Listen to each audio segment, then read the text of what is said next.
창세기 12장 4절에서 9절 말씀입니다. 창세기 12장 4절에서 9절 우리 같이 읽겠습니다. 이에 아브라함이 여호와의 말씀을 따라갔고 롯도 그와 함께 갔으며 아브라함이 하란을 떠날 때에 75세였더라. 아브라함이 그의 아내 사레와 조카 롯과 하란에서 모은 모든 소유와 얻은 사람들을 이끌고 가나안 땅으로 가려고 떠나서 마침내 가나안 땅에 들어가더라. 아브라함이 그 땅을 지나 세겜 땅 모래 상수리 나무에 이르니 그때 가나안 사람이 그 땅에 거주하였더라. 여호와께서 아브라함에게 나타나 이르시되 내가 이 땅을 내 자손에게 주리라 하신지라. 자기에게 나타나신 여호와께 그가 그곳에서 제단을 쌓았고 거기서 베델 동쪽 산으로 옮겨 장막을 지니 서쪽은 베델이요 동쪽은 아이라. 그가 그곳에서 여호와께 제단을 쌓았고 여호와의 이름을 부르더니 점점 남방으로 옮겨 가더라. 아멘. 아멘. 하나님께서 아브라함을 75세에 부르셨습니다. 너는 너의 본토 친척 아비 집을 떠나서 내가 너에게 보여줄 땅으로 가라. 갈대아 우르를 그 아버지 데라와 형제들과 더불어서 떠났습니다. 아버지와 그리고 조카 롯과 그리고 아브라함 가족이 이제 결혼했으니까요. 떠났습니다. 떠나고 하란에 머물렀습니다. 하란은 지금으로 말하면 이라크 북부 지방에 해당합니다. 절반은 걸어온 거죠. 그런데 하란에서 눌러 앉아버렸어요. 아버지가. 아브라함도. 그곳에서 학자들은 대략 10년 정도 머물렀을 것이다 추정합니다. 65세에 갈대아 우르를 떠나지 않았을까. 그리고 그가 가나안 땅에 아버지가 죽고 가나안 땅에 들어갔을 때가 75세라고 사절이 말씀하고 있으니까 약 10년 동안은 하란에 머물러 있었다. 그렇게 추정을 합니다. 그리고 75세에 하나님의 말씀을 따라서 하나님의 지시를 따라서 계시를 따라서 가나안 땅에 들어가거든요. 그래서 성경은 마침내 그렇게 말합니다. 마침내 들어갔다. 5절 말씀이 마침내 가나안 땅에 들어갔다. 마침내란 말은 무엇을 이야기할까요? 마침내. 갈 바를 알지 못해서 히브리서 11장에는 또 로마서 4장에는 갈 바를 알지 못하고 믿음으로 갔다는 말만 해요. 믿음으로 선택해서 가나안을 향해서 갔지만 그러나 하루아침에 순종하며 걸어간 것은 아니었다는 거예요. 과정이 있었어요. 과정. 하란에 머무는 과정. 뒤에도 설명드리겠습니다마는 신앙생활이라고 하는 것은 과정이 필요합니다. 실수 없는 과정 없어요. 영적 유아기가 다 있어요. 믿음의 길을 걸어갈 때 여러분이 지금 성숙하셨습니까? 여러분이 지금 성숙했지만 과거에는 아니었다는 거예요. 믿음의 과정을 겪고 또 영적 유아기에서부터 청소년기를 거쳐서 영적 아비, 영적 어미가 되어져가는 과정에는 하나님의 세심한 보살핌이 있었다. 우리의 인생을 주관하시고 인도하시고 오래 참아주시고 그리고 하나님께서는 이런 역사를 어떻게 이루시느냐 계시하시고 미리 말씀하시고 따라오라고 그래요. 이거 굉장히 중요한 말씀입니다. 하나님은 무턱대고 잘한가 보자 이러지 않고 가르쳐 주세요. 반복해서 내가 이 땅을 너에게 줄게. 내가 지시할 땅으로 가라. 그리고 또 가나안 땅에 들어가니까 하나님께서 나타나셔서 말씀하십니다. 내가 이 땅을 내 자손에게 주리라 그러신단 말이에요.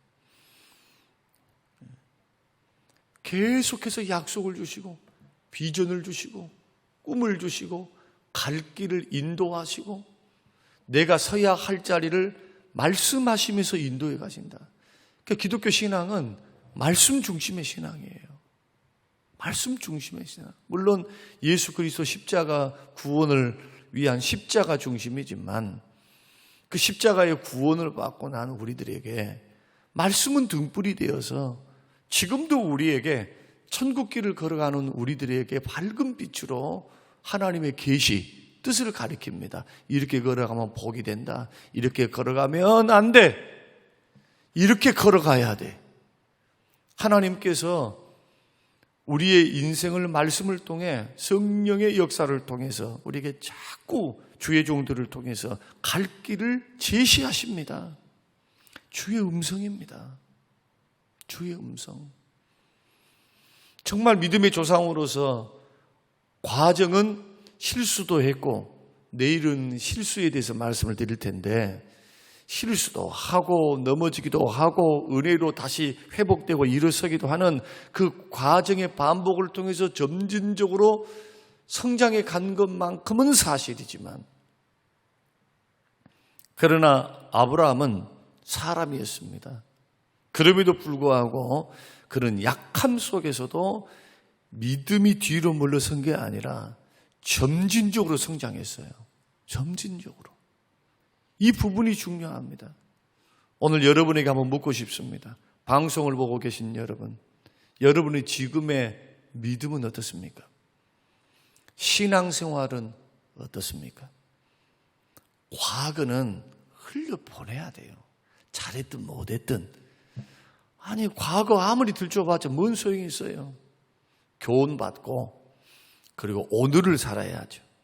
미래는 내 날이 아니고 하나님이 허락하셔야만 나에게 주어진 날이니까 미래는 맡기고 마태복음 7장 말씀대로 오늘 염려는 오늘 족하고 오늘 받을 은혜 오늘 받아야 되고 그래서 보라 지금이 은혜 받을 만한 때요 지금이 구원의 날이로다.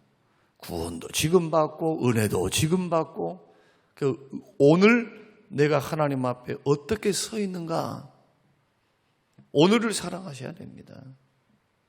이렇게 걸어갈 때 실수를 했다가도 약했다가도 점진적인 성장이 있지. 그러지 않고 믿음의 태보가 오래된다든지 아니면 뒤로 미끄러져서 믿음이라고 하는 것을 움직이니까 믿음은 가만히 있지 않습니다. 믿음은 움직여요. 믿음이 떨어질 수도 있습니다. 베드로야 베드로야 사단이 너를 밀 까부르듯이 나에게 청구했다. 내가 너를 위해서 믿음이 떨어지지 않도록 기도했다. 우리 주님이 믿음 떨어지지 않도록 그 베드로를 지키시고 보호하시는 그러한 은혜. 여하튼 어떤 경우에도 믿음에서 물러나지 말고 다시 한번 우리의 믿음을 점검하고 그리고 말씀하셔서 언제나 인도해 가시는 그 하나님의 음성을 듣고 믿음으로 반응해야 돼요. 그래서 하나님 앞에 쓰임받았던 사람, 부름받았던 사람, 하나님이 크게 복을 주셨고 복받았던 사람 다 믿음으로 반응해요. 믿음으로. 한결같이. 예수님이 치료하시고 기적을 베풀었던 사람들도 다 믿음으로 반응해요. 믿음으로. 사렙과 과부도 믿음으로, 그리고 기름 한 종지기밖에 없었던 그 과부도 마찬가지 선지생도의 아내도 다 믿음으로 반응해요. 믿음의 크기가 축복의 크기였어요. 그래서 하나님이 그냥 줘버리시지 말라고 그릇 빌리라 그렇게 말을 하고 방문 닫아 걸고 그 다음에 그릇을 빈 그릇에 부으라고 그렇게 말합니까? 실로암 목가에 가서 너는 씻으라고 뭐 하려고 그렇게 하십니까? 그냥 능력으로 그냥 고쳐주셔버리면 되지. 과정이 필요하는 과정. 신앙생활의 과정. 우리 주님은 확인해 보기를 원했어요. 우리의 믿음을. 너의 믿음의 진위가 뭐냔 말이에요. 그러니까 이러한 말씀들은 광야 40년 걷게 하셨던 만나와 메추라기를 주시면서 그들을 광야로 인도하셨던 하나님이 그들을 시험하셨다. 테스트하셨다는 거예요. 말씀 순종하는가 안 하는가. 환경 어렵다고. 자기 눈으로 보기에는 도저히 못 살 것 같은 그런 불편하고 힘들고 미래에 눈에 보인 것이 없고 소망이 없는 것 같은 광야살이니까 거기에 속지 않고 10가지 재앙으로 큰 능력으로 구원을 베푸셨던 그 하나님을 신뢰함으로 환경 배후에 역사하시는 그 주님을 믿음으로 그는 광야의 길을 주와 함께 걸어가는가 말이에요. 그러지 않고 말씀 순종하지 않아요. 돈이 없는데요. 길이 힘들어요. 먹을 것이 없어요. 고기가 없으니까 정력이 없어서 못 살겠어요. 자꾸 이집트 돌아가려 하죠. 10번이나 하나님을 시험했다고 말씀하십니다. 하나님이 그 백성들에게 질려버리신 거예요. 싹 쓸어버리고 모세야 너를 통해서 내가 민족 세울게. 얼마나 읽어보면은 참 속 터진 이야기들이 민수기 이야기 아닙니까? 다 뭡니까? 불신. 다 불신. 하나님의 능력을 믿지 않으니까 보이는 환경 보고 불평 원망하는 거예요. 하나님 능력 못 믿으니까. 은혜를 베풀어 줬는데도 은혜를 까먹어버려. 믿음이 없으니까. 그래서 신앙의 길은 하나님은 말씀하시고 하나님의 자녀들은 믿음으로 반응하면서 어떻게 걸어가야 되느냐. 4절 이에 아브라함이 말씀을 따라갔고. 뭐 따라가야 됩니까? 사람 따라가야 됩니까? 내 생각 따라가야 합니까? 말씀 따라가셔야 돼요. 믿으시길 바랍니다. 아무리 100사람이 달라들어도 주의 말씀 따라가는 사람 절대로 못 이겨요. 여러분 믿음의 길을 걸어갈 때 착각하지 말아야 될 것. 하나님의 계산법하고 사람의 계산법은 다릅니다. 하나님은 다수를 기뻐하지 않으셨어요. 고린도전서 10장. 하나님 다수를 기뻐하지 않았다. 그러므로 우리는 저 다수들이 간음해서 넘어졌던 것처럼 간음하지 말자. 멸망했다. 우리는 저들이 원망하다가 가나안의 축복 못 받았다. 하나님 다수 안 기뻐한다. 우리는 저들과 같이 원망하지 말자. 하나님이 시험하지 말자. 하나님 시험이 뭡니까? 하나님 말씀 줬는데도 자꾸 간을 본단 말이에요. 간을 봐. 하나님 말씀이 분명하게 주어졌음에도 불구하고 계산을 두드려서 이거 할 수 있나?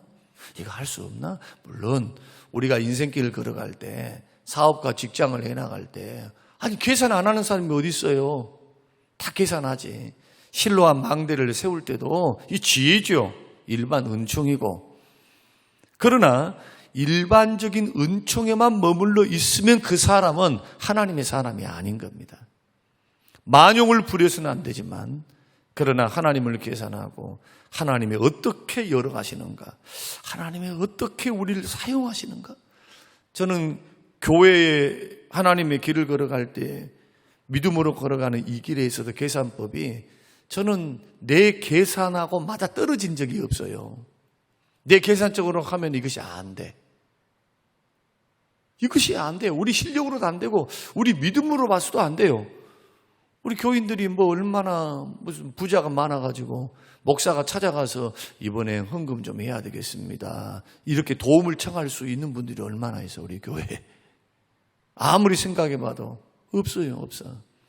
한두 번이죠. 그런데 분명한 하나님 뜻이 그렇고 하나님 말씀이 그렇다면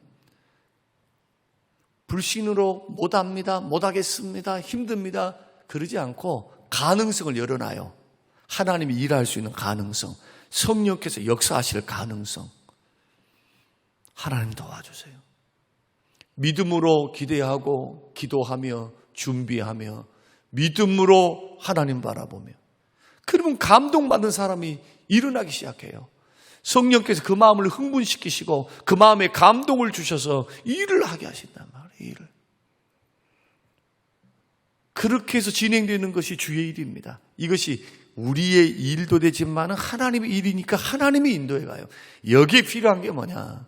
믿음인데 그 믿음이 어떻게 나타나야 되느냐? 사람 따라가거나 나를 따라가 경험 따라만 가지 말고 주의 말씀을 따라가라.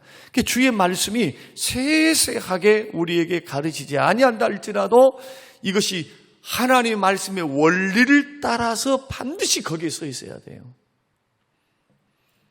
이렇게 걸어가면 하나님이 그 길을 기뻐하시고 그 길에 손을 들어주세요. 나는 너의 길을 지지한다. 여러분, 하나님이 우리를 지지하신다는데 하나님이 뜻하신 대로 걸어가니까 하나님이 지지 아니하실 수가 없죠. 이렇게 걸어가면 하나님께서 우리의 인생을 책임지시고 은혜의 길로 인도해 가세요. 가나안 땅, 하나님이 말씀하셨던 그 땅을 자기가 늦게 들어가면 늦게 들어갈수록 자기만 손해라. 네 소유 줄게.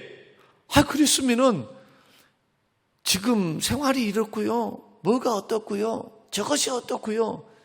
여러분, 그 땅이 젖과 꿀이 흐르는 땅이고 가나안 복지고 하나님이 땅 한 평도 내 돈 하나도 안 쓰고 하나님께서 서쪽에 베델 또 동쪽은 아이 그러면서 또 12장 말씀 보면은 그 경계까지 쭉 이야기하시면서 여기서부터 저기까지 저기서부터 여기까지 그 15장에 가면 동서남북 롯의 목자들과 싸우고 난 후에 하나님께서 어디까지 경계에 이르기까지 너에게 주겠다. 동서남북 보이는 끝. 그러면서 그 가나안의 축복을 이야기를 하시죠. 그래서 오늘 말씀의 제목이 뭐냐? 믿음의 사람은 반드시 믿음으로 반응을 해야 된다. 그 믿음의 반응이 뭘로 나타나야 되느냐? 말씀을 따라가야 돼요. 말씀을 따라. 주님이 마지막 때가 되면은 내 이름으로 와서 막 기적도 일으키고 죽은 자도 살리시고 살리는 일들이 있다. 현혹되지 마라. 현혹되지 말라는 거예요. 그것 가지고. 현혹되지 마라. 그런 일이 있을 때. 말씀을 가지고 그들을 분별하라. 거짓 선지자인지 사단의 종인지 주의 종인지. 우리는 이런 말씀들을 기억하면서 오늘 믿음의 길을 걸어갈 때 결단이 그겁니다. 말씀을 따라서 믿음의 반응은 반드시 말씀을 따라서. 그래서 가나안 땅에 들어갔다. 성경 글을 가르쳐서 마침내 들어갔다. 마침내란 말은 우물쭈물했던 하란의 10년, 그 데라가 죽기까지의 10년, 그 세월은 어떤 세월이 있을까요? 여러분에게 한번 질문하고 싶습니다. 그 10년이라고 학자들이 말하는 그러한 아브라함의 인생의 10년은 잃어버린 10년이에요. 잃어버린 10년. 주님과는 상관없는 10년. 그 성경은 그 역사에 대해 싹 빼버려요. 그냥 한 줄로 요약을 딱 해버려요. 한 줄로. 왜냐하면 주님께 기억되지 않는 시간이라 이거예요. 이것은. 주님은 떠나라고 해서 가나안 땅 들어가라고 했는데 인정 때문에 아버지 눈치 때문에 아버지 죽을 때까지 기다린 거죠. 우리는 이런 부분을 보면서 믿음에서 분명하게 믿음으로 반응한 하나님의 사람들이 순종할 때는 뒤돌아보지 말고 주의 말씀을 따라 한 걸음 한 걸음 걸어가야 영적으로 성장하죠. 오늘날 예수 믿는 사람들이 그 예수 중심, 십자가 중심, 하나님 중심 다 좋아요. 은혜 감사에 다 좋아요. 그 은혜 받음이 뭘로 나타나야 되느냐? 나의 믿음 있음이 정말로 선줄로 생각하는 자 넘어질까 조심하라고 하는 믿음은 믿음 위에 믿음, 예수를 믿는 믿음, 순종하는 믿음. 믿음이 그냥 예수만 인정하는 믿음이 아니고 믿음 위에 믿음, 로마서가 말하는 믿음 위에 믿음이 있기를 원한다. 그 믿음이 역사하는 믿음. 데살로니가전서 1장에서 데살로니가 교인들을 믿음을 평가할 때 믿음이 일을 해요. 일이 있어요. 믿음의 일. 나는 믿습니다 하고 딱 끝나버린 게 아니고 일하는 믿음, 순종하는 믿음 말입니다. 이것을 통해서 기적이 일어나요. 이것을 통해 하나님은 축복하십니다. 창세기 22장에서 결정적인 마지막 테스트, 너의 아들 이삭을 번제로 바치라. 머뭇거리지 않습니다. 왜냐? 대략 45년 동안 연단 받았거든요. 믿음의 연단을 받았어요. 많은 아브라함도 실수했습니다. 실수. 내일은 그 실수 이야기를 할 텐데 그때마다 은혜 받았습니다. 그때마다 하나님이 말씀 주십니다. 그때마다 깨닫습니다. 하나님은 불가능이 없다. 우리는 히브리서가 말씀하고 로마서가 말씀하는 이 아브라함의 믿음, 갈 바를 알지 못하고 떠났다. 또 이삭을 죽여도 다시 살리실 줄을 믿었다. 부활시킬 줄로 믿은 거예요. 그래서 창세기 22장에 그 아들을 번제로 바치는데 주저함이 없었어요. 곧바로 집 챙겨서 하나님의 음성이 떨어지자마자 의논 안 합니다. 아내하고 의논 안 해요. 아들하고도 의논 안 합니다. 하나님 말씀 순종하기 위해서 개나리 보침 딱 싸고 장작을 딱 지운 다음에 3일 길을 걸어가요. 그리고 모리아산으로 곧장 올라갑니다. 순종입니다. 철저한 순종입니다. 하나님을 신뢰하기 때문에 우리는 이러한 믿음의 조상의 그러한 반응을 보면서 우리의 신앙의 삶이 어떻게 이루어져야 하는가. 오늘 창세기 1장부터 11장까지 이제 12장부터 하나님의 백성의 새로운 역사를 써내려갈 때 아브라함을 통해서 아브라함처럼 그리스도를 믿으면 아브라함의 자손이다. 영적 이스라엘이 되는 겁니다. 우리도 믿음으로 반응하시고 그 반응이 말씀 순종이 되셔서 주를 따라가는 저와 여러분의 하루의 삶, 인생의 삶에 하나님의 기적, 하나님의 축복, 하나님의 역사를 경험하며 걸어가는 우리 성림교회 모든 식구들이 되시기를 주님의 이름으로 축원합니다. 고마우신 하나님 아버지, 오늘 주의 말씀 앞에 섰습니다. 하나님의 명령이 떨어지자 이에 아브라함이 말씀을 따라갔고 마침내 가나안 땅으로 향했더라. 그의 출발은 한 민족의 탄생이요 그리스도가 이 땅에 오실 조상으로서의 믿음의 출발이었음을 생각하며 나이 늙도록 믿음으로 반응했던 그에게 죽을 날이 가까웠음에도 하나님의 복이 그치지 않고 하나님의 복을 주셨던 그의 인생, 믿음으로 말씀 순종하여 걸어갔던 인생, 하나님 이 인생길 우리 본받게 하소서. 말씀하실 때마다 순종하며 믿음으로 결단에 걸어가는 우리의 인생길 되게 하옵소서. 감사드리며 예수님 이름으로 기도합니다. 아멘.